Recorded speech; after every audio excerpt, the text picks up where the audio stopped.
아멘. 한 주간 동안 잘 지내셨습니까? 오늘 말씀 설교 제목이 선한 눈을 가진 사람들이 됩시다. 이렇게 조그맣게 뒷부분은 적어놨는데, 오늘은 돈 얘기를 할 거예요. 나름대로 하나님께서 인도하시는 대로 제가 어저께 이 말씀을 준비하면서 저는 제 나름대로 참 큰 은혜를 입었어요. 이런 뜻이구나 하는 것을. 근데 새로운 것은 없는데, 이 말씀이 바로 이 말씀이었구나 하는 그런 것을 이렇게 깨닫는 그런 시간이었는데, 주식하는 사람들이 보니까 핸드폰을 손에서 놓지를 못하더라고요. 왜냐하면 그 주가가 계속 변동이 되어지니까 계속 그 주가의 오르내림을 추적하기 위하여서 들고 있고, 또 게임을 즐겨하시는 분들도 보니까 지하철에서 버스에서 또 이걸 못 놓더라고요. 심지어 걸어가면서까지도 하는 이 신공을 보이시는 분들도 계시던데 보니까 자기 관심이 있는 곳에 마음이 가고 눈이 가거든요.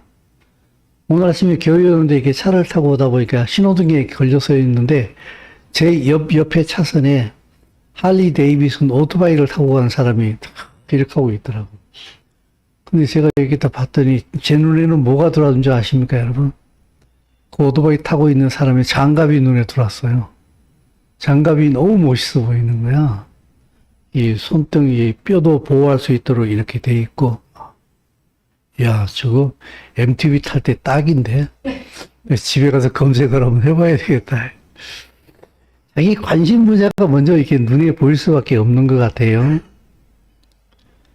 그래서 주님께서 우리에게 말씀하시기를 31절 같이 읽어볼까요? 너희 재산이 있는 곳, 거기에는 너희 마음도 있을 것이다. 이게 지금 유대인의 성경에서 유대인의 성경을 그대로 가져왔는데, 너희 보물이 있는 곳에 너희 마음이 거기에 있다. 우리 개역 성경에는 그렇게 나와 있어요. 너희 재산이 있는 곳, 거기에 너희 마음도 있을 것이다. 22절을 읽어볼까요? 시작. 눈은 몸의 등불이다. 그러므로 만일 내가 선한 눈을 가지고 있으면 내 온몸이 빛으로 가득 찰 것이다. 그러나 내가 악한 눈을 가지고 있으면 내 온몸이 어둠으로 가득 찰 것이다.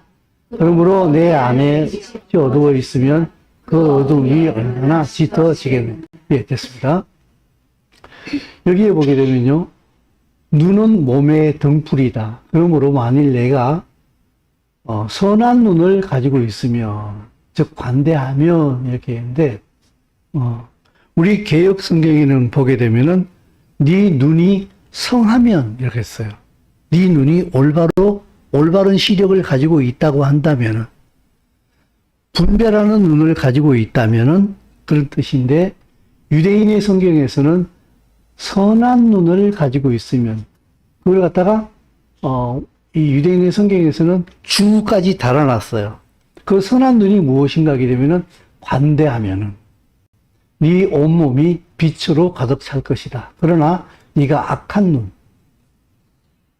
눈을 가지고 있으면, 즉 인색하면은 네 몸이 어둠으로 가득 찰 것이다. 이렇게 기록이 되어 있어요.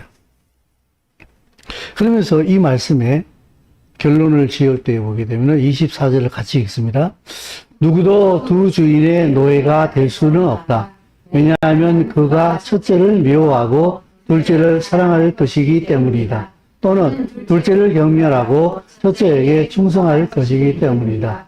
너희는 하나님과 돈 모두의 노예로 살 수는 없다. 여러분은 누구의 종으로 지금 살고 계십니까? 하나님의 종입니까? 아니면 돈입니까? 성경에서는요, 돈의 파워를 하나님 다음으로 잡고 있다라고 제가 말씀을 드렸잖아요. 그죠? 근데, 실제로 성경은 좀 이렇게, 뭐라 그럴까? 이렇게 많이 이렇게 부드럽게 말씀을 하시지 않았는가? 어떤 부분에서는 아주 강하게 말씀을 하시는데, 근데 실제로는요, 우리의 삶 속에서 이렇게 볼 때에 하나님보다 더 파워가 센 게 돈이에요.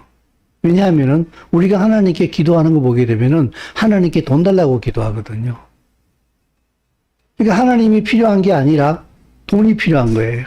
돈이 있으면은 하나님도 필요 없는 거예요. 아이, 그건 아니고 또 이렇게 얘기할지 모르겠는데 실제로 우리 자신을 잘 한번 면밀하게 살피는 그런 시간이 될 수 있기를 바랍니다. 왜냐하면요, 성경이 돈을 굉장히 중요하게 다룹니다. 그리고 주님께서도 돈에 대하여서 굉장히 경각심을 가지라고 우리에게 교훈하고 있기 때문에 그렇습니다. 지난주에 우리가 누가복음 15장 말씀을 쭉 이렇게 보면서 거기에 세 가지 비유가 나오지 않았습니까? 첫 번째는 양 100마리가 있는데 한 마리를 잃어버려가지고 목자가 99마리를 두고 한 마리를 찾아 나서잖아요. 그래서 그 한 마리를 찾아와가지고 100마리를 만들어요. 그것은 100은 히브리어의 개념으로 충만을 의미한다. 그래서 온 인류가, 지구상에 있는 모든 인류가 예수와 그리스도를 만날 때에 비로소 완전해진다는 의미를 가지는 것이다 라고 설명을 드렸고, 그 잃어버린 양 바로 다음에 10드라크마 비유가 나오지 않습니까? 10드라크마를 가지고 있는 그 여인이 한 드라크마를 잃어버렸을 때에 온 집안을 뒤지면서 그 한 드라크마를 찾아냅니다. 그것은 바로 예수와 그리스도가 유대인과 하나가 되어질 때에 바로 이스라엘이 완전해진다는 것을 의미한다고 설명을 드렸어요. 그리고 우리가 잘 알고 있는 세 번째, 탕자의 비유. 둘째 아들이 아버지의 재산을 챙겨가지고 먼 나라로 가서 탕진하고 다시 집으로 돌아와서 아버지를 만나고 형은 삐지고 하는 그런 얘기, 탕자의 비유. 화해하지 못한 이 형제의 얘기. 마지막 장면이 보게 되면은 아버지가 삐져 있는 그 형을 달랩니다. 예. 너는 나와 함께 늘 같이 있었고 내 것이 다 네 거 아니냐. 그러나 네 동생은 죽었다가 살아왔고 잃었다가 내가 다시 찾지 않았느냐. 그러니 이렇게 잔치를 하는 게 뭐 그렇게 화를 낼 문제가 되겠느냐. 그리고 끝나요. 아무런 설명이 없어요. 그 다음에 이들이 화해했더라. 동생이 사과를 했더라. 형이 동생을 용서했더라. 뭐 이런 결말이 없이 그냥 그러고서 갑자기 그냥 쑥 하고 끝내버려요. 여기에 바로 이 시대를 살아가는 온유면 교회의 마지막 미션이 있다라고 말씀을 드렸어요. 그 형과 화해를 시도해야 된다. 그 형과 하나가 돼야 된다. 그때 아버지가 안식에 들어갈 수 있다. 이게 하나님의 나라의 완성이다. 그것을 의미하는 것이다. 이 세 번째 비유는. 그동안에 우리는 둘째 아들이 예수 안 믿는 사람인데 회개하고 돌아와가지고 아버지의 용서를 받고 그렇게 됐다. 이렇게 얘기하는데 그것도 그렇게 나쁘지는 않습니다만은 성경이 얘기하고 있는 본래의 의미는 그것이 아니었다. 자, 그림 하나 볼까요? 이게 별로 그렇게 선명하진 않네요. 그죠? 렘브란트가 그린 네덜란드 화가인데 돌아온 탕자 그 그림을 그렸어요. 아버지가 이 돌아온 탕자를 기꺼이 가슴에 품고 맞이하는 장면이에요. 그죠? 여러분, 이 돌아온 탕자의 이 발을 한번 보십시오. 이 다 떨어진 신발이나, 그죠? 이 다 빠져버린 머리나, 얼마나 이 둘째 아들이 고생을 심하게 했는가를 갖다가 잘 묘사를 해주고 있어요. 예. 그림을 조금만 더 자세히 한번 봐볼까요?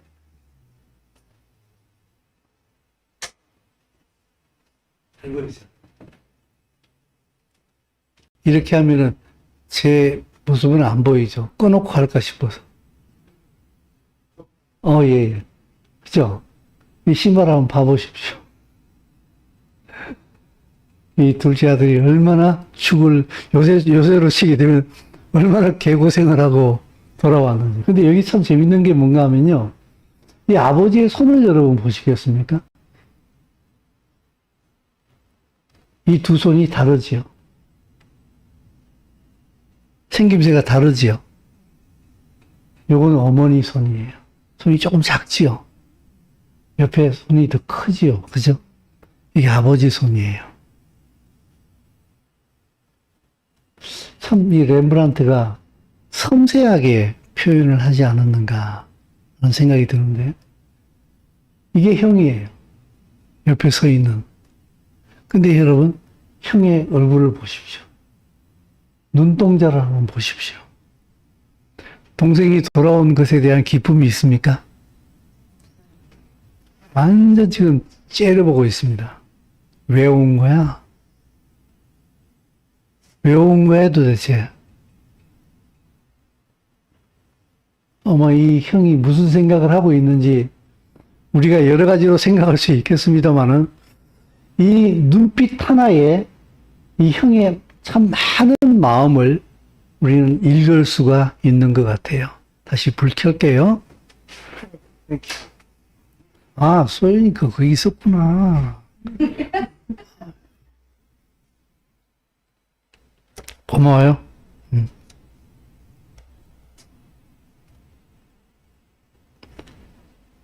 금방 제가 말씀드린 것처럼 예수님께서는 이 탕자의 비유를 말씀하시면서 거기서 그냥 마치 이렇게 뭐라 그럴까요?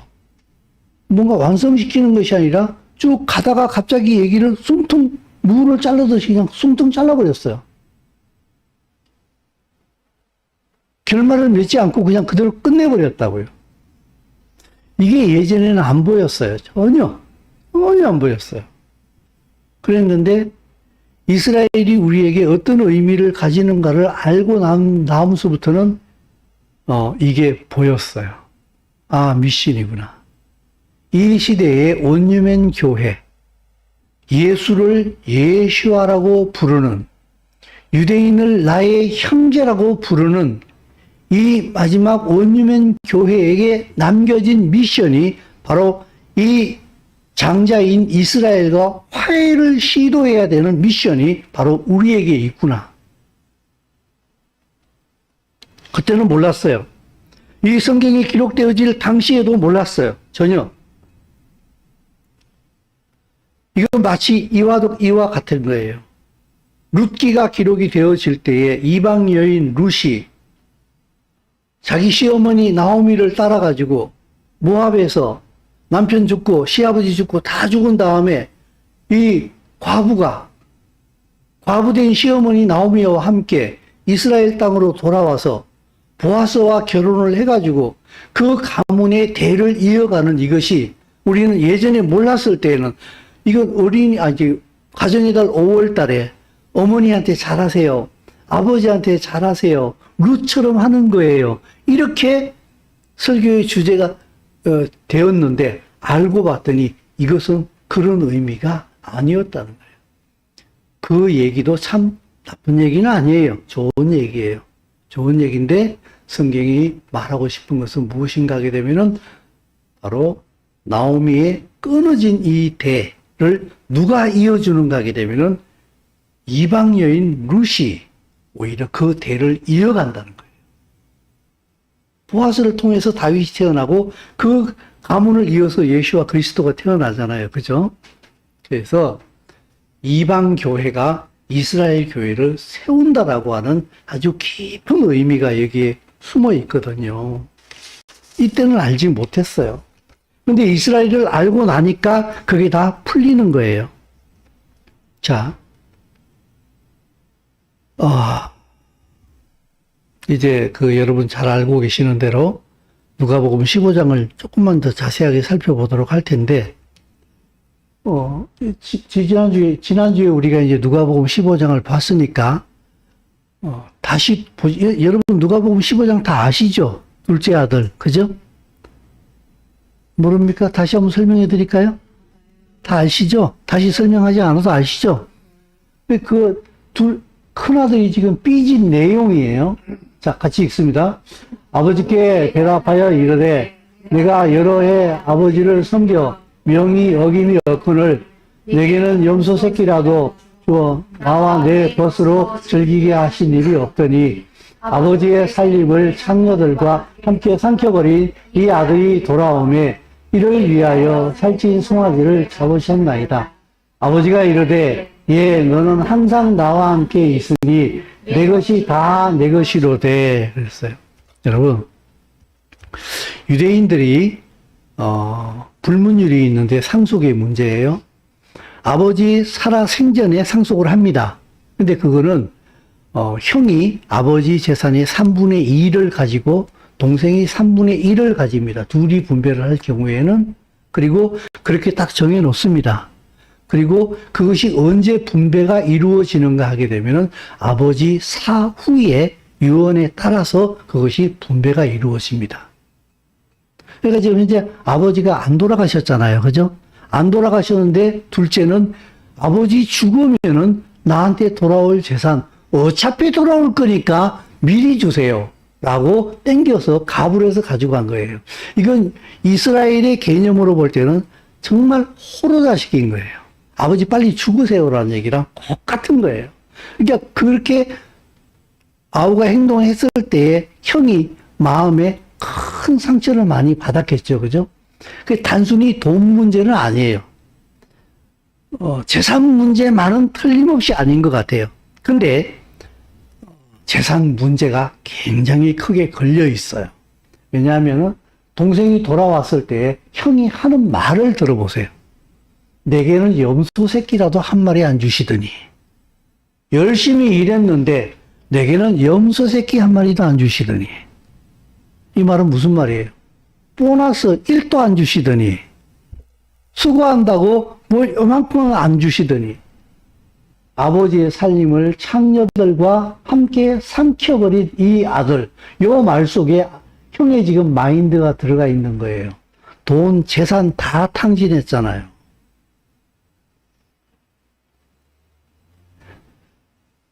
히브리의 사고의 방식에서 동생이 한 행동은 형제에게, 부모에게 굉장히 큰 상처를 입힌 것만은 분명히 사실이에요. 근데 이 형의 마음속에 있는 문제는 돈이에요. 다 떨어먹고 또 왔네? 그럼 어떻게 해야 되겠어요? 잘못하면 짓고 반 잘릴 수 있는 거예요, 지금. 그죠? 네 거 다 썼으니까 끝이야 라고 얘기할 수도 있겠습니다만은 또 형의 양심상 또 얼마라도 또 띄워줘야 될 상황이 생길 수도 있거든요. 엄청 아픈, 지금 아까운 거예요. 근데 이 부분을 제가 풀리지 않아서 되게 고민을 많이 했어요. 사실 며칠 동안에. 근데 이 부분에 하나님의 계시라 그러면 이게 또 너무 엄청난 거고 하나님의 깊은 뜻이 있다는 것이 느껴졌어요. 이게 뭔가 하게 되면요. 실제로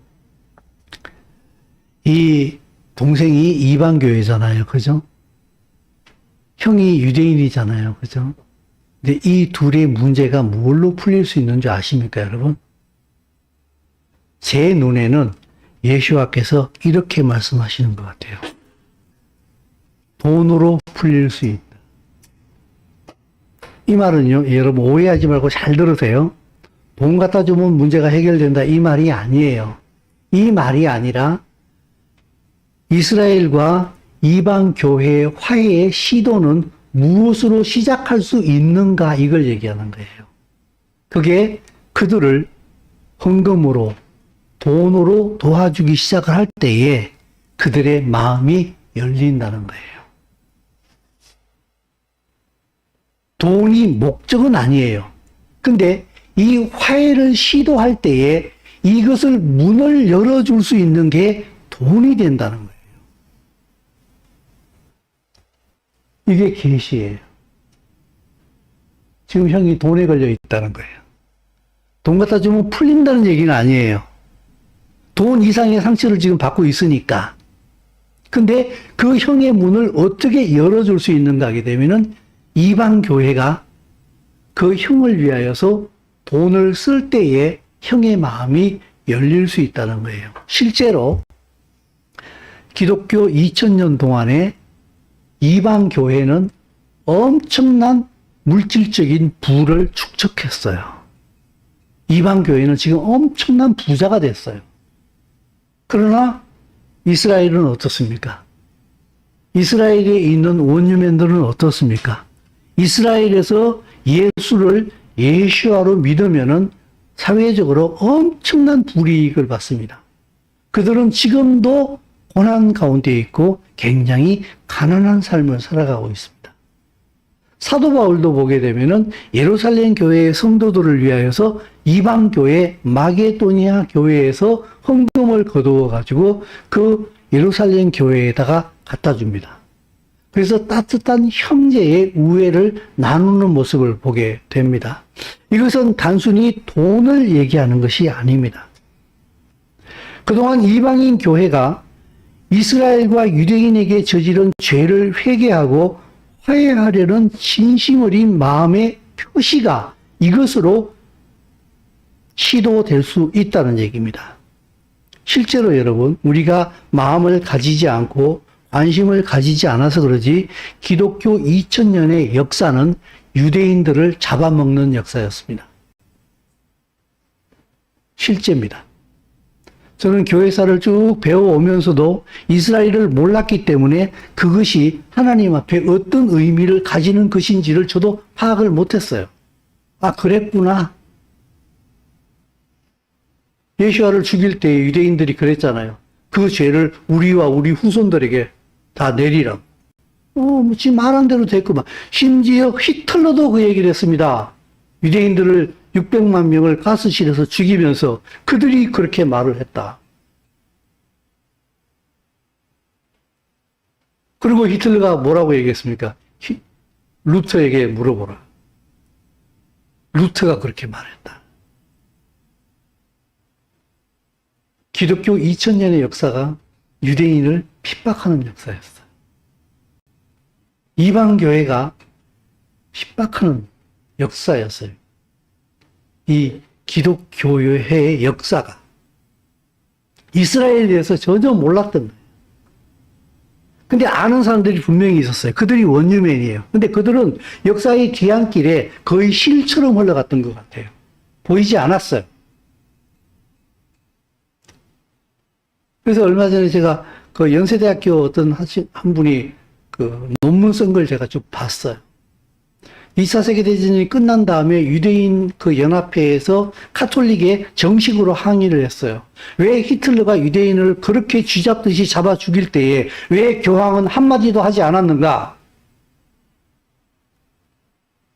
왜 당신들은 이렇게 침묵하고 있었는가? 이제라도 사과해라. 짤막하게 사과했어요. 짤막하게. 말하지 못해서. 굉장히 아픈 상처가 그 뒤에 있는 거예요. 그래서 이것을 화해를 해야 돼요.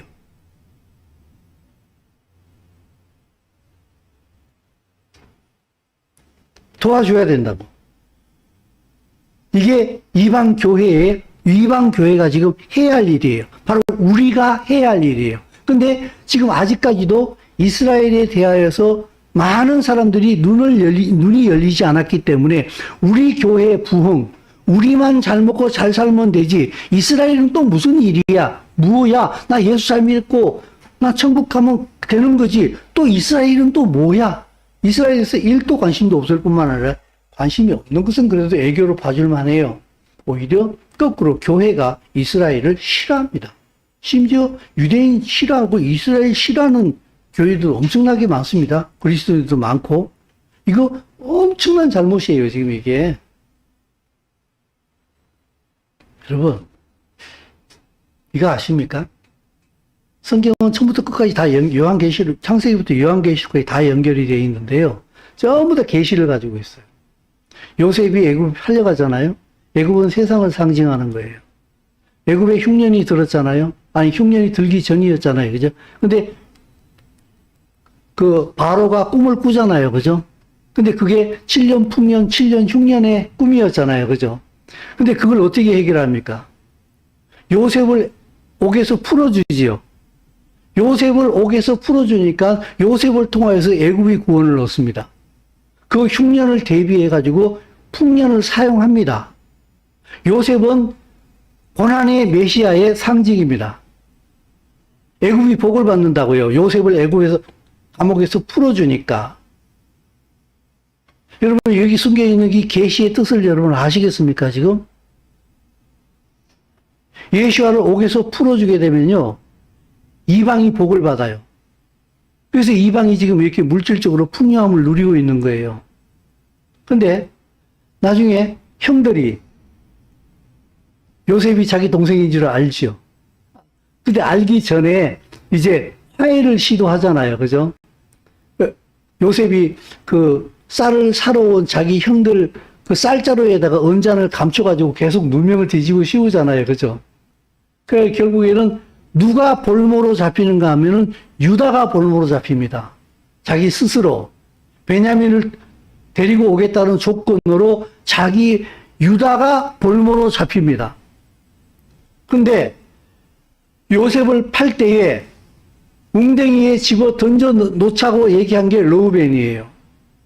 근데 르우벤은 웅덩이에 던지고 죽이지 않도록 하기 위해서 헌형이니까 그렇게 얘기했어요. 근데 유다는 무슨 마음이었는지 모르겠는데 유다는 미리한 대상이 옆으로 지나갈 때에 요셉을 팔자고 제안한 게 유다예요. 죽여서 뭐 하겠냐? 팔자. 예수와를 팔은 것이 유다인 거 여러분 아시죠? 다른 유다이긴 합니다. 그죠? 요셉의 아들, 아니, 야곱의 아들 유다는 요셉을 팔았어요. 근데 이 요셉이 고난의 메시아의 상징이에요. 그로부터 수백 년, 수천 년이 흘러가지고 가론 유다는 예수와를 팝니다. 요셉이 팔릴 때 은 20에 팔립니다. 가론 유다는 예수와를 은 30에 팔아먹습니다. 이 부분을 내가 나중에 다시 한번 설교할게요. 여기도 깊은 의미가 있어요. 이스라엘을 알고 나면 이게 다 열려요. 근데 이스라엘을 모르면 계속 엉뚱한 소리를 하게 돼 있어요. 근데 이 가론 유다가 자기가 볼모로 잡힙니다. 결자 해지예요. 누가 유다를 팔았는가? 요셉을 팔았는가? 유다가 팔았어요. 유다가 볼모로 잡힙니다. 스스로. 결자 해지. 묶은 사람이 푸는 거예요. 그리고 동생들이 베냐민을 데리고 내려오죠. 요셉이 누구를 보고 통곡합니까? 베냐민 보고 못 참고 터져버립니다. 그리고 그 형제가 화해가 이루어집니다. 여러분, 이방과 이스라엘을 화해시키는 사도가 누굽니까? 몰라요? 다시 한 번 더. 이방인과 유대인을 화해시키는 사도가 누굽니까? 바울이죠. 바울이 베냐민 지파입니다. 기가 막히게 서로 얽혀가는 거 아십니까, 여러분? 성경은 한 덩어리로 굴러가요. 계속 한 덩어리로 굴러가고 있어요. 근데요, 이거 이스라엘 모르면요, 하나도 열리지 않아요.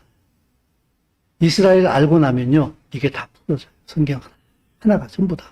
성경이 무엇을 얘기하고 있는가가 굉장히 정확하게, 디테일하게 풀어지기 시작을 합니다.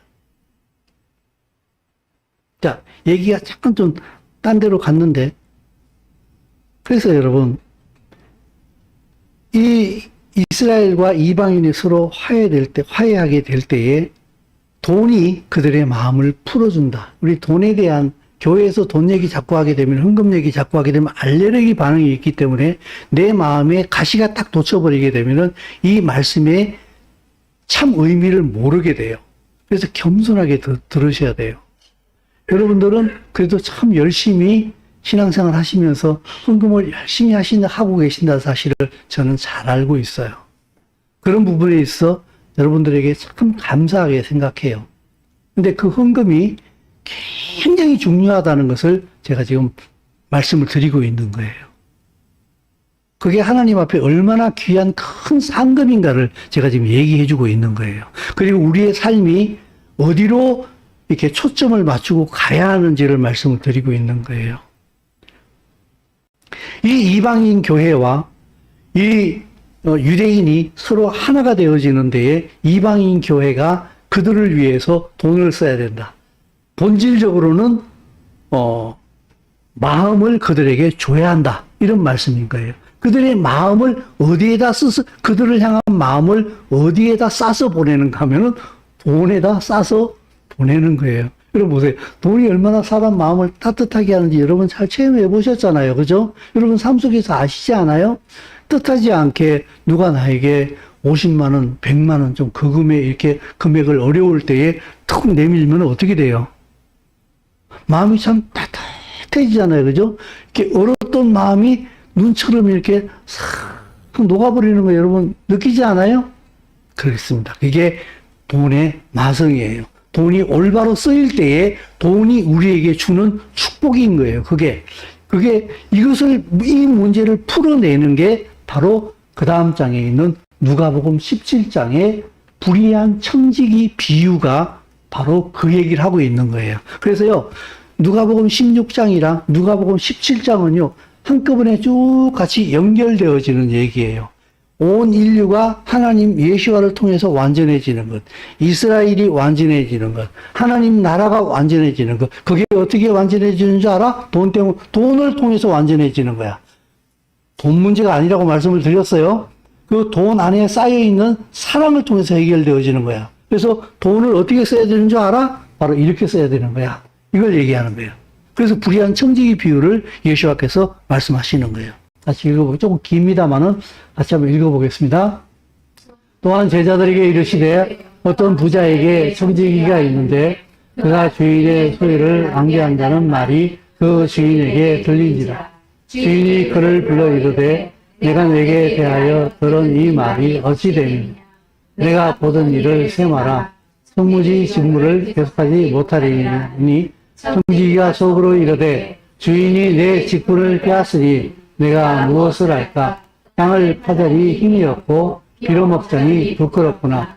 내가 할 일을 알았도다. 이렇게 하면 직분을 빼앗긴 후에 자기 집으로 영접하리라. 주인에게 미친 자를 일일이 불러다가 먼저 온 자에게 이르되 내가 내 주인에게 얼마나 미쳤느냐. 말하기를 길은 100만이니이다. 이르되 여기 내 제설을 가지고 빨리 앉아 50이라 쓰라 하고 또 다른 이에게 이르되 너는 얼마나 미쳤느냐. 이르되 밀 100석이니이다. 이르되 여기 내 정수를 가지고 80이라 쓰라 하였는지라. 주인이 이 옳지 않은 청지기가 이를 지혜 있게 하였으므로 칭찬하였으니 이 세대의 아들들이 자기 시대에 있어서는 빛의 아들들보다 더 지혜로움이니라. 내가 너희에게 말하노니 불의의 재물로 친구를 사귀라. 그리하면 그 재물이 없어질 때에 그들이 너희를 영주할 처소로 영접하리라. 지극히 작은 것에 충성된 자는 큰 것에도 충성되고 지극히 작은 것에 불의한 자는 큰 것에도 불의하니라.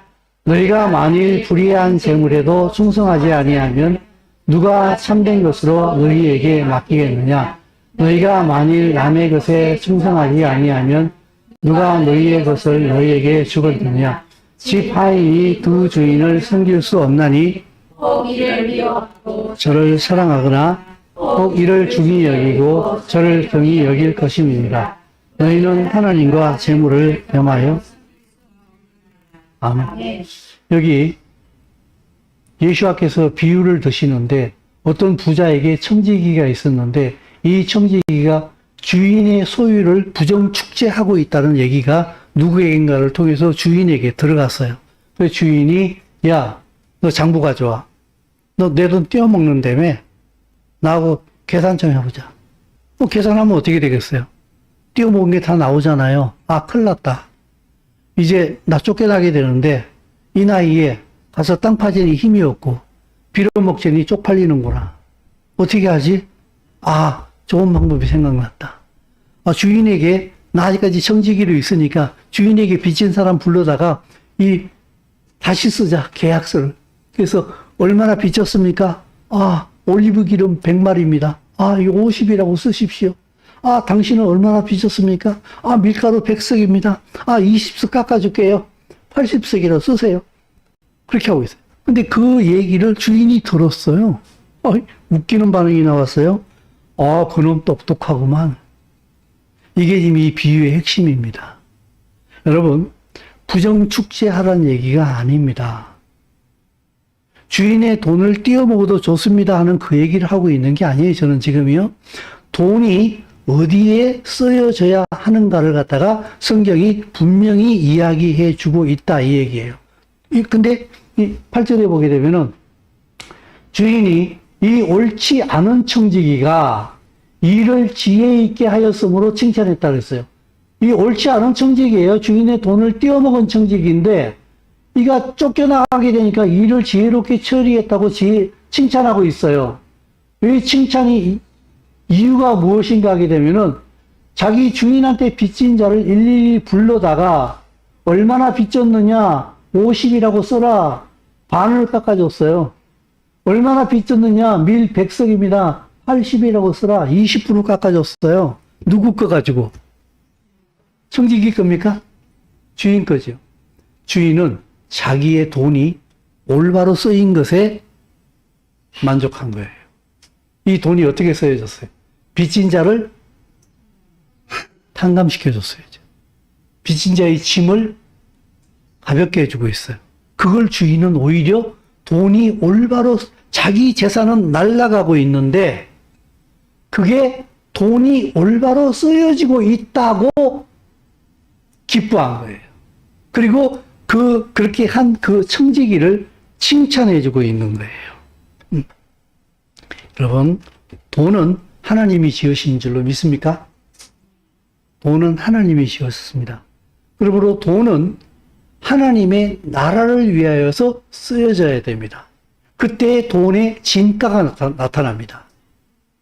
그걸 지금 예수와께서 지금 얘기를 하고 있는 거예요. 그래서 내가 너희에게, 9절에 보게 되면 내가 너희에게 말하노니 불의의 재물로 친구를 사귀라. 이 불의의 재물이 사람 잡았어요. 내가. 저것 때문에 문제가 안 풀리더라고.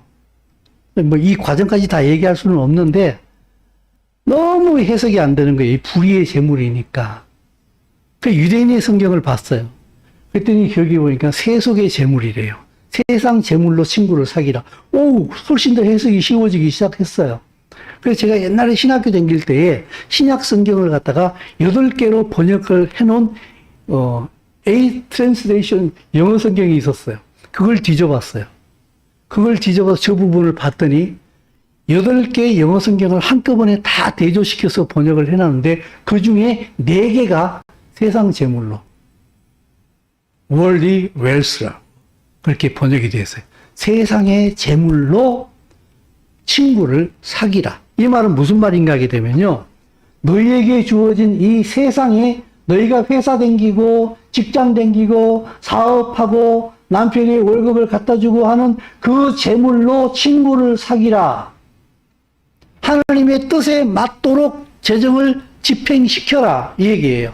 하나님의 나라를 위해서 돈을 쓰라. 그게 돈의 목적이다. 그렇게 되면 그 재물이 없어질 때에 그들이 너희를 영주할 처소로 영접하리라. 하나님의 나라로 그것이 너희를 데리고 들어갈 것이다. 이렇게 예수와께서 말씀을 하고 있습니다. 그 뒤로 보게 되면은 작은 것에 충성된 자는 큰 것에도 충성하다 그랬잖아요. 이 작은 것이 바로 돈이에요. 세속의 재물이에요. 내가 이 땅을 살아가면서 내 직업을 통하여서 돈을 벌어들이잖아요. 그죠? 이 돈을 가지고 충성된 자는요. 하나님의 뜻에 맞게 쓰는 자는 하나님의 나라에도 크게 충성된 사람이 되는데, 지극히 작은 것에 불의한 자는, 이 돈을 벌어가지고 불의한 자는, 하나님의 뜻에 부합되지 않고 자기만을 위해서 쓰는 사람은 큰 것에도 불의하니라. 하나님의 나라에도 너는 불의한 사람이다. 굉장히 심판적인 얘기를 주님께서는 여과 없이 그냥 그대로 쏟아내고 계세요. 너희가 만일 불의한 재물, 세속의 재물에도 충성하지 아니하면, 여기서 충성한다는 얘기는 이 돈이 하나님께서 의도하신 뜻대로 사용하지 않는다면은 누가 참된 것으로 너희에게 맡기겠느냐? 하나님의 나라의 유업을 너희에게 줄 리가 없다. 너는 불의한 사람이니까. 그 조그만 돈, 네가 직업을 통해서 벌어던 돈도 하나님의 나라를 위해서 사용하지 못하는 인색한 사람, 옳지 못한 눈을 가진, 악한 눈을 가진 사람인 너한테 하나님께서 영원한 유업을 주시겠느냐? 안 준다. 이해되십니까, 여러분? 지금 그 얘기를 하고 있는 거예요. 너희가 만일 남의 것에 충성하지 아니하면, 하나님의 것에 충성하지 아니하면 누가 너희의 것을 너희에게 주겠느냐? 너는 하나님 나라에 아무런 상급이 없을 줄을 알아라. 지파인이 두 주인을 숨길 수 없나니 혹 이를 미워하고 저를 사거나. 둘을 다 사랑하지 못한다는 거예요. 여기를 사랑하든지 여기를 사랑하든지 이렇게. 그래서 여러분, 하나님과 재물을 겸하여 섬길 수 없다. 하나님은 섬김의 대상이에요. 그러나 재물은 다스림의 대상이에요. 다시 한번 말씀드릴게요. 하나님은 섬김의 대상이에요. 돈은 다스림의 대상이에요. 여러분이 정말 예수와 그리스도의 십자가의 피로 거듭난 재창조되어진 하나님의 새로운 피조물이십니까? 그러면 당신들은 돈의 노예가 되면 안 되는 거예요. 근데요, 여러분, 목사님 좀 너무 센데요? 이렇게 얘기하실지 모르겠는데요. 예수님 이제 더 세게 얘기합니다. 상상할 수 없을 만큼 예수님은 큰 빨치를 날려버립니다.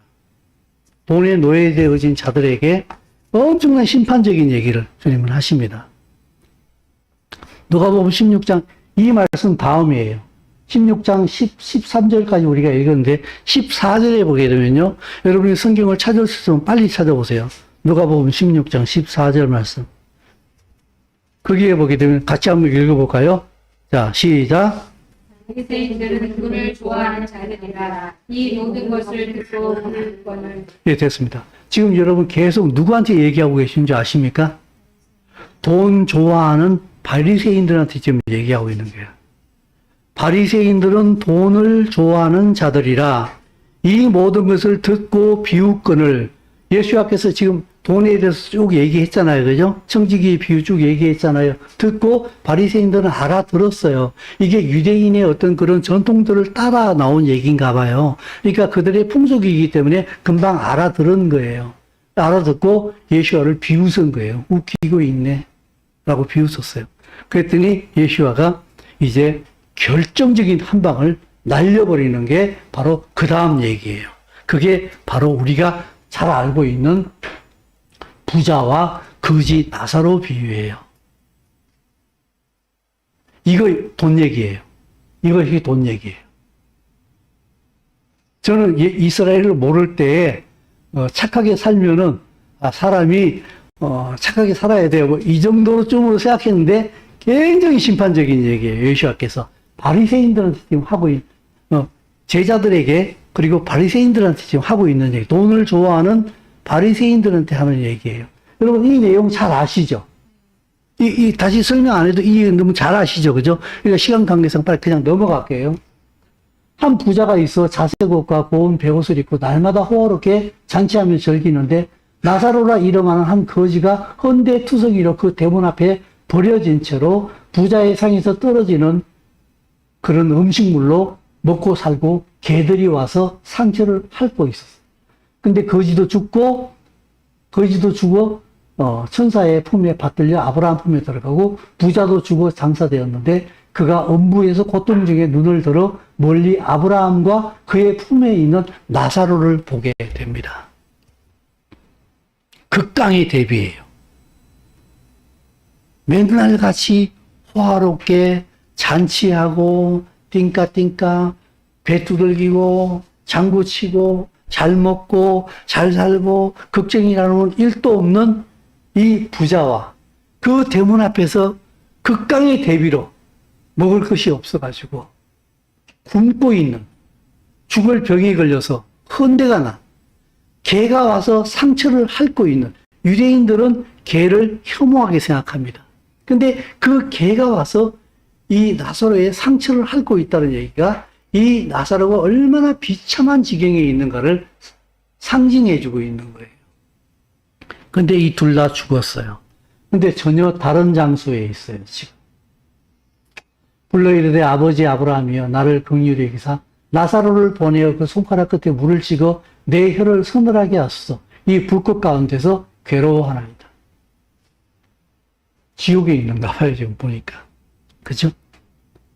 23절 말씀에 보게 되면은요, 그가 음부에 있다 그랬어요. 그죠? 이게 스올이에요. 스올은 원어의 의미로 죽음의 장소를 의미하는 거예요. 너무 힘듭니다. 목이 바삭바삭 탑니다. 그래서 나사로한테 물 한 모금만 찍어서 내 혓바닥에 좀 축여주십시오. 그랬더니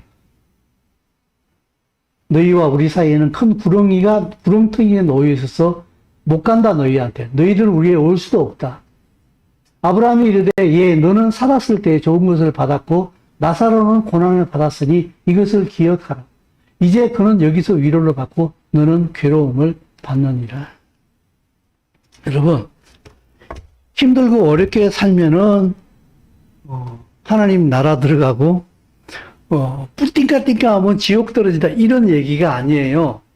네가 그렇게 살아갈 때에 네 고난받는 형제에게 네가 어떻게 행동을 했느냐, 띵까띵까 살아갈 수 있는 그 돈을 가지고 너는 어떻게 살았느냐, 네 중심으로 살았느냐, 하나님 중심으로 살았느냐, 그 결과는 지옥과 하나님의 나라로 구분되어진다. 아, 그러면은 내 이웃을 위해서 돈을 열심히 쓰면은 나는 하나님 나라 백성이 됩니까? 아닙니다. 성경은 지금 그 얘기하고 있는 것이 아니에요. 그 얘기하고 있는 것이 아니에요. 부자는 이 거지 나사로를 보면서 눈 하나 깜짝하지 않고 맨날 좋은 옷 입고 호화롭게 즐기면서도 나사로가 눈에 들어오지 않았어요. 이런 마인드를 가진 사람은 지옥 자식이라는 거예요. 그 이웃이 네 눈에 보이지 않는 사람,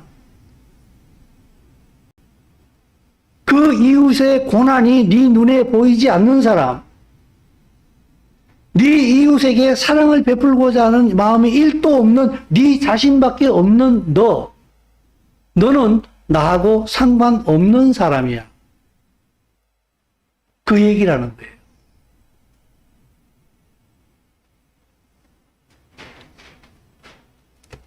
그래서 이 부자가 회개합니다. 읽어볼까요? 27절 시작. 이르되 그러면 아버지여 구하노니 너를 내 집에 보내소서.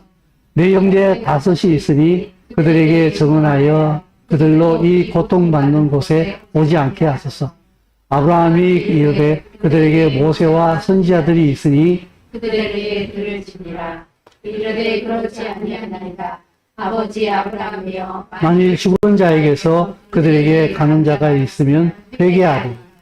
이르되 모세와 선지자들에게 듣지 아니하면 비록 죽은 자 가운데서 살아나는 자가 있을지라도 원함을 받지 아니하리라.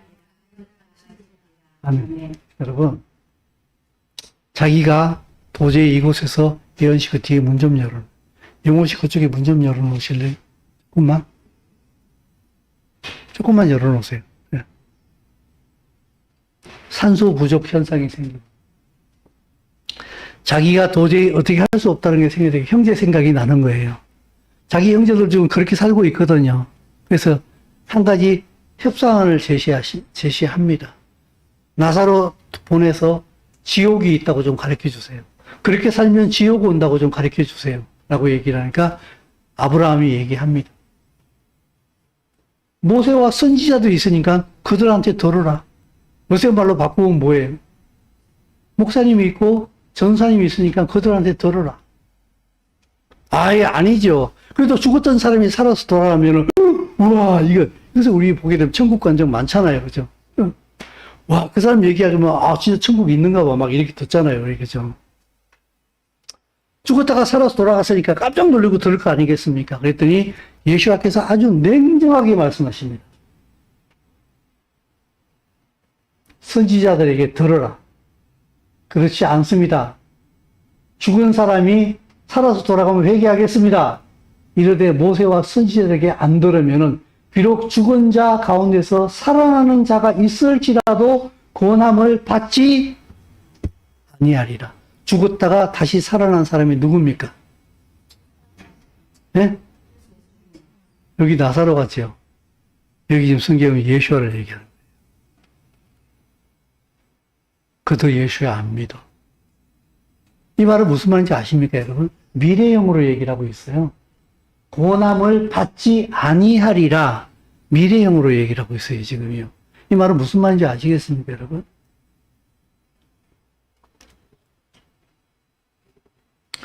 돈에 붙들리면은요, 예수가 안 보입니다.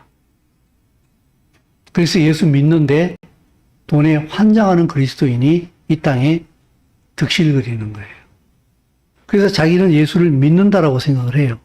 근데 당신이 정말 예수를 믿는 사람이면은 절대로 형제를 향해서 어두운 눈을 가지지 않습니다.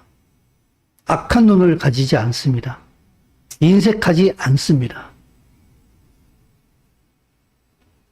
교회에 헌금 안 하는 자세를 안 가집니다.